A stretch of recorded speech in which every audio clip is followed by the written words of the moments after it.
I'm learning more about story elements. Yesterday we learned definitions of story elements, but let's quickly go over them again. Who can tell me the definition of a main character or characters in a story? Amber? Someone who's in the story a lot. Close! It can be the most important person or animal in the story, and there can be more than one, because in some stories there's more than one person or animal that they're focusing on. Who can tell me the setting of a story? Kenny? The place where the story is. Good job! It's where and when the story takes place, and there can be more than one setting as well. Alright, so who can tell me what the problem is? Andrea? The bad things that happen. I think you're in the right direction. Let's see what it says here. It can be a disagreement between two or more characters, or a conflict in the story. And the last one, does anyone remember what the solution in the story is? Bree? How they fix the problem. How the problem in the story is solved. Way to go. Alright. Now that we all know the definitions, let's see if we can point them out in a short story I think we've all read before. Who here remembers reading The Three Little Pigs? All of us, right? Okay, so in that story, who can tell me the main character or characters? Amber? The Three Little Pigs and the wolf. Yeah, great job. All right, so who can tell me what the setting is in that story? Kenny? Wasn't there a straw house? Mm-hmm. And I think a brick house. Yeah. And I don't remember the other one. Well, do you remember they were running through the woods and they went to the 3 different houses? So if you just said that, you can use that as the settings. But good job. All right, and does anyone remember what the problem was? It's a pretty big problem, I think. Bree? The wolf couldn't get into the house, and so but they did let him in, and they ate the little pigs or something. You're close, but the problem is the big bad wolf is trying to eat the 3 little pigs. Yeah. You think that's a problem, right? Yes. If there was a big bad wolf chasing you? Yes. Okay, so the problem in that story was the big bad wolf chasing the 3 little pigs. But what was the solution of the story? And there's a few different ways that the story is written, so there may be different answers for this one. Andrea? The brick house. And what about the brick house? Didn't he climb up the chimney at the brick house? Yes. And did he try to slide down? He did. But what did the 3 little pigs have waiting for him at the bottom? A boiling pot of water. Exactly. And that was the 3 little pigs' solution. They got rid of the big bad wolf that way, didn't they? Yes.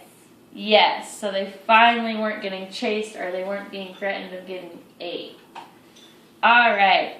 Well, you all did really good on that, but now I'm going to go on and we're going to read a new short story that I'm not quite sure we've read before, and it's called Stand Tall, Molly Lou Melon. Now, when I'm reading this story, be sure to really listen and try to catch all the story elements, okay? Because afterwards, we're all going to work individually on filling them out. All right. Stand Tall, Molly Lou Melon. Molly Lou Melon stood just taller than her dog and was the shortest girl in the 1st grade. She didn't mind. Her grandma had told her, "Walk as proudly as you can, and the world will look up to you." So she did. Molly Lou Melon had buck teeth that stuck out so far she could stack pennies on them. She didn't mind. Her grandma had told her, "Smile big and the world will smile right alongside you." So she did.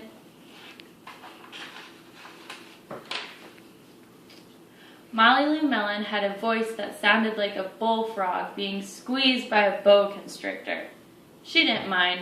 Her grandma had told her, "Sing out clear and strong, and the world will cry tears of joy." So she did. Molly Lou Melon was often fumble-fingered. She didn't mind. Her grandma had told her, "Believe in yourself, and the world will believe in you too." So she did. Then Molly Lou Melon moved to a new town. She had to say goodbye to her grandma and all her friends, and start in a new school. On the first day of school, Ronald Durkin called her Shrimpo in gym class. When the game started, Molly Lou Melon caught the football, ran under the legs of Ronald Durkin, and scored a touchdown. All the children thought, "Wow, she's good," and Ronald Durkin felt very foolish. On the second day of school, Ronald Durkin called her Bucky Tooth Beaver. Molly Lou Melon took out her pennies, stacked 10 high on her teeth, and smiled as big as day. All the children smiled with glee, and Ronald Durkin felt very foolish. On the third day of school, Ronald Durkin said, "You sound like a sick duck, honk honk." Molly Lou Melon sang out a quack, so clear and strong that it made Ronald Durkin somersault backwards, hit his head, and have to go to the nurse. All the children cried with joy to be free of Ronald Durkin for the rest of the afternoon, and Ronald Durkin felt very foolish. On the fourth day of school, Ronald Durkin said that she'd made the snowflake all wrong. But Molly Lou Melon opened up her paper and revealed the most beautiful snowflake of all. All the children oohed and awed, even Ronald.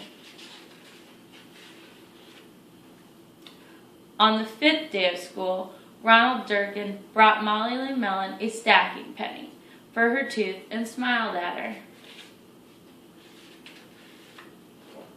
That night, Molly Lou Melon took out a pencil and paper and wrote a letter to her grandma. "Dear Grandma, I wanted to tell you that everything you told me was exactly right. Love, Molly Lou Melon." All right, class, did you like that story? Yeah. Okay, do you think you're going to be able to get all the story elements from it? Yeah. Okay, well, come and pick up your papers, and then I'm going to send you off to work on your own and try and do them. I think you guys are all going to do really, really good.